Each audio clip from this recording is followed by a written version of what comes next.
La revue de presse avec Natacha Polony. Bonjour Natacha. Bonjour Thomas, bonjour Julie et bonjour à tous. Ce matin, une de vos journaux. Alors elle est en tailleur rouge, en jaune poussin. Direct Matin, indétrônable Elisabeth. Libération, pourquoi tant de règne? Mais si le Figaro la met en photo avec un des chapeaux dont elle seule a le secret, le titre de une est beaucoup plus franco-français. Code du travail vers une réforme à minima. L'Opinion, droit du travail, un rapport pour tout chambouler.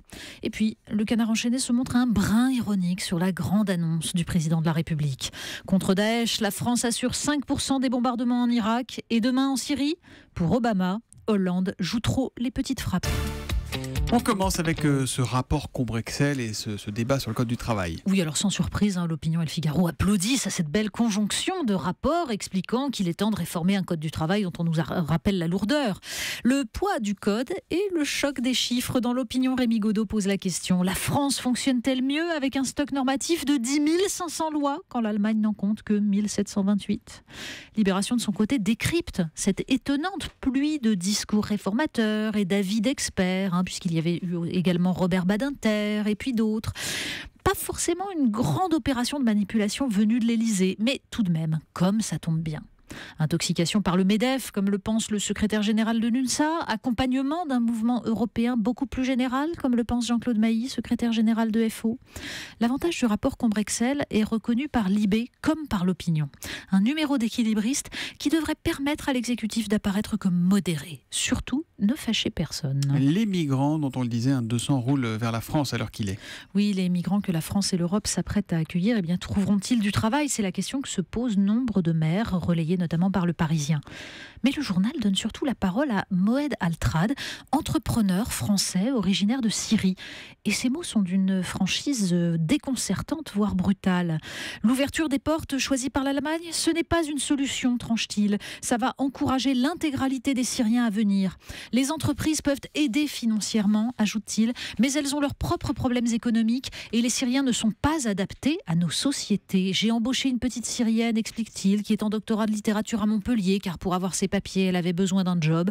Je lui ai donné un contrat, mais elle ne fait pas un travail significatif et elle le sait, ce n'est pas la solution.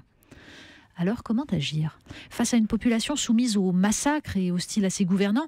S'il y a une intervention, dit-il, les gens soutiendront les soldats européens. Lui, il plaide pour cette idée-là. Traiter le problème à la source, ce serait aussi comprendre la nature même de l'islamisme. Et c'est ce à quoi s'emploie l'écrivain Toby Nathan, juif d'origine égyptienne, dans l'Express, et qui raconte dans une interview passionnante l'histoire des frères musulmans, la progressive identification pour une partie de l'islam, l'identification de l'Occident au consumérisme, à l'argent tentateur, celui du diable. Alors avons-nous des décennies d'islamisme devant nous, demande le journalisme? J'en ai bien peur, répond-il. Accueil ou intervention, l'alternative est partout ce matin. Dans le Figaro, Jean-Louis Thériault décrypte la position allemande à l'aune de son histoire. Angela Merkel, qui en 2010 s'engageait à défendre la culture de référence allemande contre le multiculturalisme, choisit d'accueillir des migrants qui, dit-il, ont vocation à devenir de bons soldats de l'économie sociale de marché, travailleurs et responsables. Juste en dessous, l'économiste Charles Wyplos démontre pourquoi cette immigration est une chance pour l'Allemagne. Pour ce qui est de la France, il est plus dubitatif. Question de droit du travail, de niveau du SMIC, de taux de chômage. Sans moyens accrus, explique-t-il, les immigrants vont s'entasser dans des banlieues déjà mal équipées. Il faudrait un courage politique pour lancer un grand plan d'investissement comme le fit Israël au moment de l'effondrement de l'Union soviétique et donc de l'arrivée de juifs russes en Israël. Mais le courage politique, dit-il. Vous nous ramenez à nos origines à présent. Oui, Télérama donne la parole à un jeune historien israélien, justement, spécialiste des croisades et de l'histoire militaire. Et alors, il s'est lancé dans un projet pour le moins ambitieux, raconter l'histoire d'Homo sapiens, des débuts jusqu'à aujourd'hui. Sa spécificité à Homo sapiens, nous explique-t-il, ce qui raconterait son incroyable destinée, c'est sa capacité à produire des fictions. Et le consumérisme, dit l'historien, est l'un des mythes les plus puissants jamais créés. Sans que cela, bien sûr, nous ait rendus plus heureux. Mais cela a modifié notamment l'équilibre écologique global. Aujourd'hui, 200 000 loups sauvages sur la planète, mais 400 à 500 millions de chiens, 1 milliard de moutons, 25 milliards de poulets. C'est toute la planète qui est modifiée. À la fin du scénario, selon lui, l'autodestruction ou l'avènement d'une élite augmentée profitant des bienfaits de multinationales lancées dans les biotechnologies l'écologie.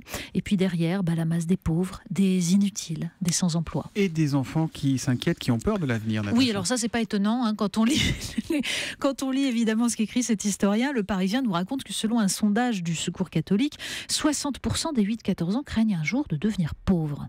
Le journal leur donne la parole. Il y a Hildegarde, Anya, Arslam ou Mam. Tous se disent qu'en travaillant bien à l'école, quand même, ils s'en sortiront. Ils ont une forme d'optimisme. Mais tout de même, Redouane ajoute « Mon rêve, c'est de rester enfant. Quand on est petit, on fait ce qu'on veut, on n'est pas responsable. » C'est un étrange écho aux derniers mots de l'Antigone d'Anouilh. Souvenez-vous de ce roi Créon qui a dû sacrifier tous les siens à la raison d'État. « Il te tarde à toi d'être grande ?» demande-t-il à son page. « Oh oui, monsieur, tu es fou, petit. Il faudrait ne jamais devenir grand. » C'est peut-être ce que se disent tous les gouvernants confrontés à la misère humaine. En tout cas, s'il leur reste la capacité de douter et malgré tout de trancher, sans compromis. Vous n'auriez pas quelque chose de riant pour finir là ? Si, je vais vous raconter l'histoire d'enfants qui tout de même gardent foi en l'avenir. 20 minutes nous raconte l'histoire de ces deux petits Russes de 5 ans, évadés de leur école par un tunnel qu'ils avaient creusé pendant des jours avec des pelles d'enfants. Et où est-ce qu'ils ont filé les deux bambins quand ils ont réussi à s'échapper ? Eh bien, ils ont parcouru 2 kilomètres jusqu'au concessionnaire de voitures de luxe le plus proche pour accomplir leur rêve, s'acheter une Jaguar. Ils ont creusé un tunnel pour aller s'acheter une Jaguar à 5 ans. Exactement. On vous le dit, le consumérisme, c'est bien le mythe le plus puissant inventé par l'homme. Il peut aussi faire parcourir des kilomètres. La revue de presse de Natacha Polony, tous les matins à 8h30 sur Europe 1. À demain, Natacha. À demain.